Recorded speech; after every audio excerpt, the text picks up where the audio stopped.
नमस्कार दोस्तों। आजकल बिहार में जो सम्राट चौधरी जी को बिहार का मुख्यमंत्री बनाया गया है, उस पर हंगामा मचा हुआ है और ऐसा कहा जा रहा है कि बिहार में बीजेपी में दो भाग हो चुका है। यह होना भी चाहिए, क्योंकि जिन लोगों ने खास करके बीजेपी के कदावर नेता नित्यानंद राय जी, रविशंकर प्रसाद जी और जो भी ऐसे बिहार के बीजेपी के नेता हैं, उन्होंने बीजेपी को अपने खून से सींचा, क्योंकि वह दौर था बीजेपी का कि जहाँ पे एक एमपी एमएलए नहीं रहते थे। उस समय से इन लोगों ने इस पार्टी को मजबूत किया, आगे बढ़ाया। यहाँ तक नहीं, जब बिहार में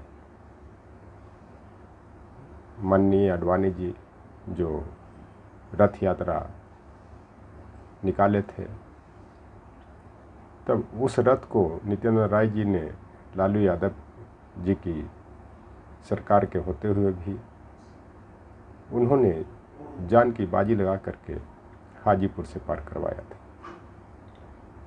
लेकिन आज जो बिहार में माहौल बना हुआ है, बहुत ही दुख की बात है, दयनीय बात है। क्योंकि अगर सम्राट चौधरी बीजेपी के समर्थक रहते या बीजेपी के प्रारंभ से सदस्य रहते, तब ये मुख्यमंत्री बनते। तो एक बात भी कहा जा सकता था कि सम्राट चौधरी बीजेपी के बिहार में संस्थापक सदस्यों में से एक है।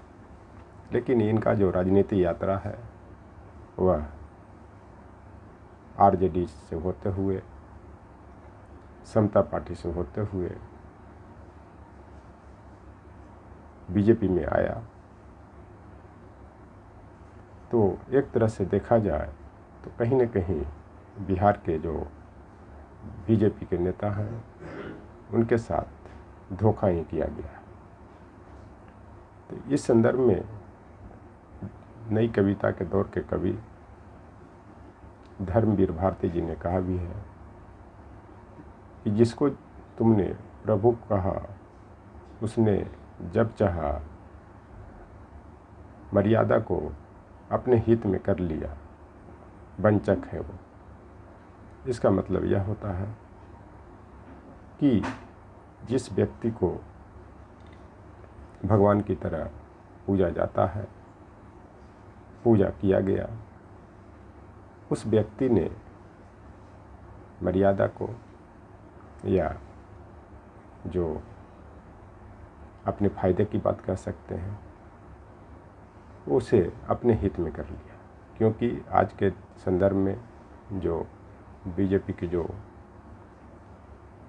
नेता हैं, वो नरेंद्र मोदी जी, अमित शाह जी को भगवान की तरह पूजा करते हैं। क्योंकि ऐसा कहा जाता है कि ये दोनों के नेतृत्व में ही बीजेपी मजबूत हुई।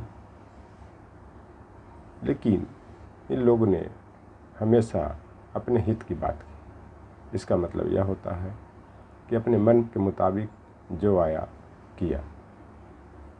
उसी तरह से बिहार में इन्होंने बीजेपी के बड़े बड़े कदावर नेता को साइड करके सम्राट चौधरी को मुख्यमंत्री बना दिया, जो बहुत ही दुख की बात है। एक बात और इसमें उभर करके आता है कि बिहार की जनता ने जो वोट दिया था वो नीतीश कुमार जी को दिया था, उनको मुख्यमंत्री बनने के लिए दिया था। उनको यह पता नहीं था कि ये आगे चल के धोखा देंगे। लेकिन प्रारंभ से ही देखा जाए तो इन्होंने नीतीश कुमार जी ने सबको धोखा दिया।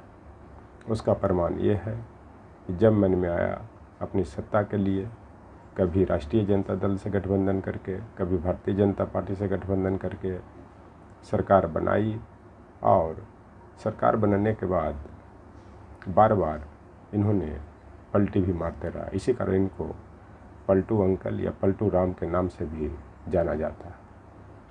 तो इसका प्रमाण यह है कि 2005 के बाद जब तक ये मुख्यमंत्री रहे, अर्थात 2025 तक, कई बार इन्होंने पलटी मारा और अपनी सत्ता के लालच में, अपनी सत्ता बरकरार रखने के चक्कर में कभी राष्ट्रीय जनता दल के साथ, कभी बीजेपी के साथ मिलकर सरकार बनाई। एक तरह से यह बिहार की जनता के साथ धोखा भी है, और ऐसा कहा भी जा रहा है कि आने वाले समय में जो जनता दल यू है वह खत्म भी हो सकती है, और बिहार की राजनीति में और वहाँ के निर्वाचन में सीधा मुकाबला राष्ट्रीय जनता दल और भारतीय जनता पार्टी के बीच में होगी। और आने वाले समय में तेजस्वी यादव जी की राह आसान हो गई, क्योंकि वहाँ के जो खास करके ओबीसी, ईबीसी और जो मुस्लिम संप्रदाय के थे, उनका जो मैंडेटरी था नीतीश कुमार जी के था, न कि सम्राट चौधरी और बीजेपी के साथ। उसका प्रमाण यह भी है कि जो वहाँ पे जो 2025 में निर्वाचन हुआ उसमें कांटे की टक्कर हुई, और निर्वाचन में हार जीत का जो मार्जिन लगभग 100 सीटों पर हुआ वह 10 वोट से लेकर 1000 वोट के बीच में रहा। इस चलते ये जनता दल यू के जो वहाँ पे जो विधायक हैं, वो लीडर हैं, वो कितना जनता दल यू को मजबूत कर पाते हैं ये तो आने वाले समय में ही बताएगा। हो सकता है कि 5 साल के पहले भी जनता दल यू में भी फूट पड़ सकती है, बीजेपी में भी फूट पड़ सकती है, और पुनः जनता दल यू के जो विधायक हैं और जो माननीय नीतीश कुमार हैं, एक बार फिर आरजेडी के साथ और जो भी वहाँ पे धर्मनिरपेक्ष पार्टियों के जो विधायक हैं उनसे मिल करके इन लोग सरकार बना सकती है। या फिर यह भी हो सकता है कि आने वाले समय में जब भारतीय जनता पार्टी के लीडर में, विधायकों में विरोध हो तो सम्राट चौधरी को भी मुख्यमंत्री के पद से हटाया जा सकता है। और बिहार की जो सत्ता संभालने की बात है, सम्राट चौधरी संभाल पाते हैं कि नहीं संभाल पाते हैं वो आने वाले समय ही बताएगा। तो हो सकता है कि इनके जगह पर फिर पुनः बिहार के दूसरा व्यक्ति भी मुख्यमंत्री बने। इसके साथ साथ बिहार की जनता को भी देखा जाए तो जगह जगह विरोध प्रदर्शन कर रहे हैं, क्योंकि उनका कहना है कि, और ख़ास करके मुस्लिम संप्रदाय के लोग, कि उन्होंने जो वोट दिया था जनता दल यू को वो नीतीश कुमार के नेतृत्व के लिए दिया था, मुख्यमंत्री बनने के लिए दिया था। उनको पता नहीं था कि आगे चल के नीतीश कुमार अपनी सत्ता बीजेपी के हाथों में समर्पित कर देंगे, दे देंगे, बेच देंगे। इस चलते और ख़ास करके सम्राट चौधरी के जो क्वालिफ़िकेशन की बात है, जब तेजस्वी यादव जब बिहार में अपना राजनीतिक करियर प्रारंभ कर रहे थे तो उनको सब लोग 9वीं फेल कहता था। इस तरह से देखा जाए सम्राट चौधरी के भी डिग्री पर विवाद है, इनको 7वीं फेल या 7वीं पास कहते हैं।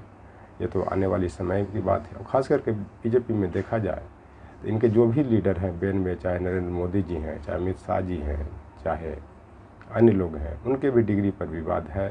तो आने वाले समय बताएगा कि बिहार की राजनीति किस ओर करवट लेती है, कौन मुख्यमंत्री बनता है। लेकिन इतना तय है कि जनता दल यू और बीजेपी में सम्राट चौधरी को लेकर के मतभेद उभरा हुआ है। थैंक्स।